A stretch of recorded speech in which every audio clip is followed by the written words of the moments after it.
नमस्ते, Sebastian लुसिडो 5 minute fresh start में आपका स्वागत है। मैं न्यायाधीशों के अध्याय 13 और पद 1 में हूँ। तो कहता है जी, और फिर से बन इसराइल के बच्चों ने प्रभु की दृष्टि में बुरा किया और प्रभु ने उन्हें 40 वर्षों के लिए पलिश्तियों के हाथ में सौंप दिया। ये एक चक्र है जो न्यायियों की पुस्तक में होता है। 40 वर्षों तक वे भगवान से दूर होने लगते हैं और 40 वर्षों के अंत में वे ऐसी स्थिति में होते हैं जहां भगवान उन्हें अमालेकियों या किसी अन्य सेना या अकाल या जो भी हो उसके हवाले कर देते हैं। और फिर भगवान एक न्यायाधीश या एक भविष्यवक्ता जैसे गिदोन और देबोरा और आज सैमसन को उठाते हैं ताकि उन्हें वापस लाया जा सके।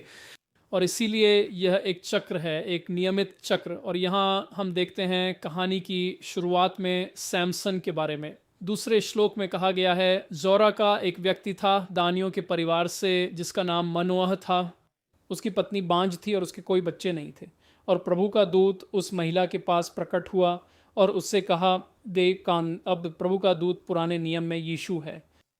तो बैथलहम से पहले यीशु प्रभु के दूत हैं। आमतौर पर पुराने नियम में प्रभु के दूत ने अब्राहम से बात की। वह परमेश्वर के उस हिस्से हैं जो मनुष्यों के साथ संवाद कर सकते थे। परमेश्वर पिता, आप उन्हें सुन सकते थे लेकिन देख नहीं सकते थे, नहीं तो मनुष्य मर जाता। प्रभु का दूत स्त्री के पास प्रकट हुआ और उससे कहा, वास्तव में अब तुम बांझ हो और कोई संतान नहीं हुई है, लेकिन तुम गर्भवती होगी और एक पुत्र को जन्म दोगी। इसलिए कृपया ध्यान रखना कि शराब या इसी तरह का पेय न पीना और कोई अशुद्ध वस्तु न खाना।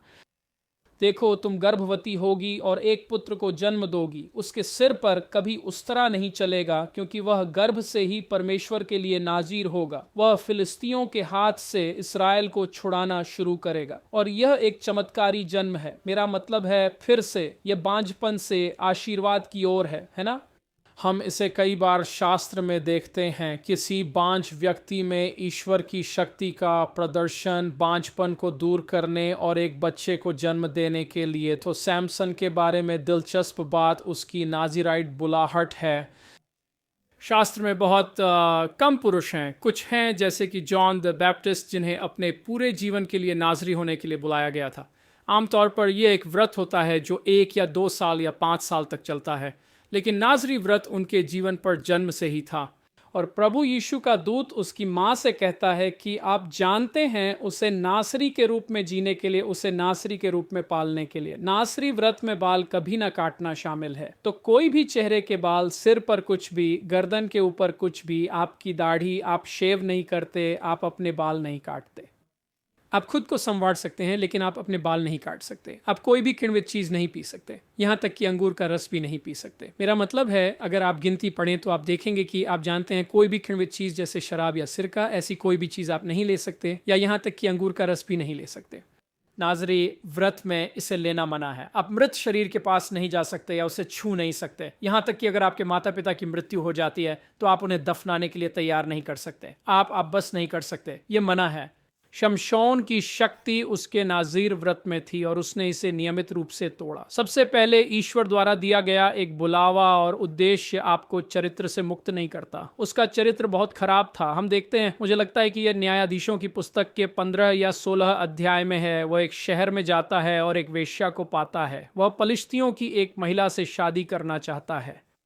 उसे शहद मिलता है एक शव में, एक मृत जानवर में, एक शेर में, और वह शेर से शहद खाता है। तो वह लगातार इस व्रत को तोड़ रहा है। आप जानते हैं, जब उसका सिर मुंडा जाता है, बाद में न्यायाधीशों के अध्यायों में हर कोई मानता है कि उसकी शक्ति उसके बालों में थी। ऐसा नहीं था, यह व्रत में थी। उसने अपनी प्रतिज्ञा का दुरुपयोग किया और कई बार अपनी प्रतिज्ञा तोड़ी। और जब उसने दिलाइला को बताया कि उसकी शक्ति कहाँ थी, वह प्रतिज्ञा में थी, उन्होंने उसका सिर मुंडवा दिया और भगवान उससे दूर हो गए। जब आप उसकी सारी शक्तियों को देखते हैं तो उसने गधे की हड्डी से 1000 लोगों को मार डाला। उसने 30 लोगों को मारा।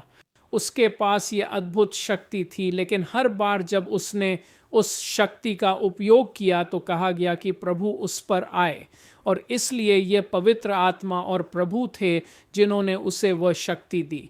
और जब हम नाजीर व्रत को देखते हैं तो ये उसके बाल नहीं थे जिन्होंने वह शक्ति दी, वह व्रत ही था जो टूटा और प्रभु उससे दूर हो गए। और दिलचस्प बात यह है कि अपने जीवन के अंत में उसने सही किया और स्तंभों को गिरा दिया और पलिश्ती नेतृत्व को पूरी तरह से उन्हें पृथ्वी के चेहरे से मिटा दिया और हम उसे उस स्थिति में देखते हैं, प्रभु की ओर मुड़ते हुए, पश्चाताप करते हुए।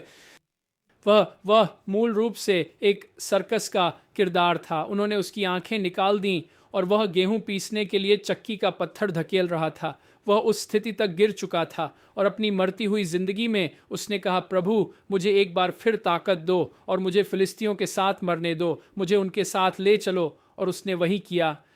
तो यही हमारा आज का संदेश है। सुनने के लिए धन्यवाद। मेरा मतलब है, इसका महत्व ये है कि आज्ञाकारिता आशीर्वाद लाती है और आज्ञा का अभाव, कमजोरी, असफलता शैतान के आपके जीवन में प्रवेश करने की क्षमता लाता है। वचन में चलो, वचन का पालन करो, वचन को जियो, आप फलदायी होंगे और प्रकाश फैलाएंगे और भले ही आप गिर जाएं, आप फिर से उठ खड़े होंगे। वैसे भी भगवान आपका भला करे। देखने के लिए धन्यवाद। कृपया इस संदेश को साझा करें, फॉलो करें, लाइक करें, टिप्पणी करें। यह हमारे एल्गोरिदम में मदद करता है। और फिर कृपया हमारे मंत्रालय को दान देने के बारे में प्रार्थना करें। एक साथी बने। यदि आप हमें हर दिन सुनते हैं तो एक साथी बने। हमें 10 या 25 या $50 प्रति माह दें। यह हमारी सेवा को बढ़ाने में मदद करता है। खैर, भगवान आपका भला करे। आपका दिन शुभ हो। देखने के लिए धन्यवाद। आज देखने के लिए धन्यवाद। सूचित रहने और मंत्रालय के साथ खड़े रहने के लिए watchandsoftruth.com पर जाएं। आपको मुफ्त संसाधन, पूरी शिक्षण श्रृंखला और सुसमाचार फैलाने में हमारे साथ साझेदारी करने के तरीके मिलेंगे। आज ही watchandsoftruth.com पर दान करें।